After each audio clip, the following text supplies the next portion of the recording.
જય સ્વામિનારાયણ બહેનો, તમે પાકી કેરીના આમ પાપડ તો આપણે ખાધા જ હશે. આજે આપણે કાચી કેરીના આમ પાપડ બનાવીશું. એના માટે મેં 2 નંગ કાચી કેરી લીધી છે, અડધી વાટકી ખાંડ લીધી છે, સંચળ પાવડર છે, ચીલી ફ્લેક્સ છે, શેકેલા જીરાનો પાવડર છે, ચાટ મસાલો અને મરી પાવડર. સૌપ્રથમ આપણે પાણી ગરમ મૂક્યું છે. પાણી ઉકળી ગયું છે આપણું. હવે એની અંદર આપણે આ કાચી કેરી આપણે એને બહુ નથી બાફવાની, કૂક કરવાની, ફક્ત એને 5 મિનિટ માટે કૂક કરવાની છે. એમાં થોડું આપણે સંચળ પાવડર નાખી દઈશું, જેથી કરીને કેરી બફાવવામાં પણ સરળતા રહે. હવે એને આપણે 5 મિનિટ માટે ઢાંકી અને બફાવા. આપણે કેરી બફાઈ અને તૈયાર થઈ ગઈ છે. જો ટ્રાન્સપરન્ટ થઈ ગઈ છે ને, તો હવે આપણે એને એક બાઉલમાં લઈ લઈશું.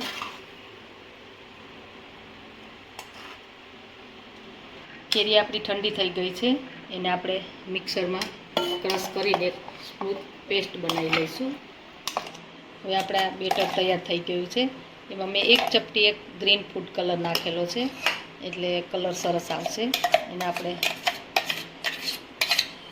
પેન ગરમ થઈ ગયું છે, એની અંદર આપણે આ બેટર લઈ લઈશું.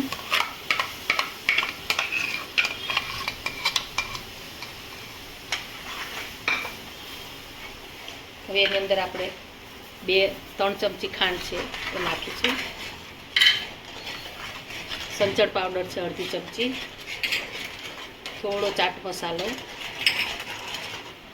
થોડું મરી પાવડર છે, 1 ચમચી ચીલી ફ્લેક્સ અને આ શેકેલ જીરાનો પાવડર. હવે આપણે બધું મિક્સ કરીશું ખાંડ ઓગળશે ત્યાં સુધી. બેટર તૈયાર થઈ ગયું છે આપણું. તમે જોઈ શકો, કલર એનો સરસ આવી ગયો છે. હવે એને આપણે 10 મિનિટ ઠંડુ થવા દઈશું. આપણે બેટર ઠંડુ થઈ ગયું છે અને આ મોલ્ડની અંદર મેં એક પ્લાસ્ટિકની થેલી રાખેલી છે, તો આપણે એની અંદર બેટરને પાથરી દઈશું. આપણે આ બેટર થાળી મોલ્ડમાં પાથરી દીધું છે. હવે એને આપણે 4-5 કલાક તડકે સૂકવવા મૂકીશું.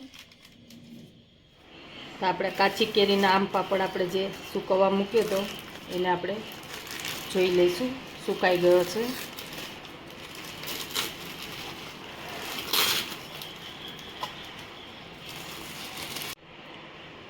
આપણે આને કટ કરીશું.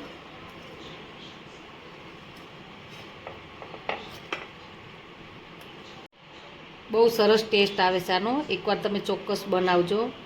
કાચી કેરી છે, નાના બાળકોને ખૂબ પસંદ આવશે. આપણે આ રીતના રોલ કરી દઈશું.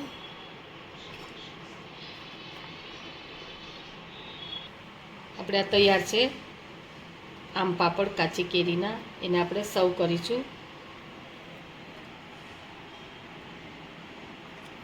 આપણે ચીલી ફ્લેક્સ નાખ્યા છે એટલે એનો ટેસ્ટ પણ ખૂબ જ આવશે.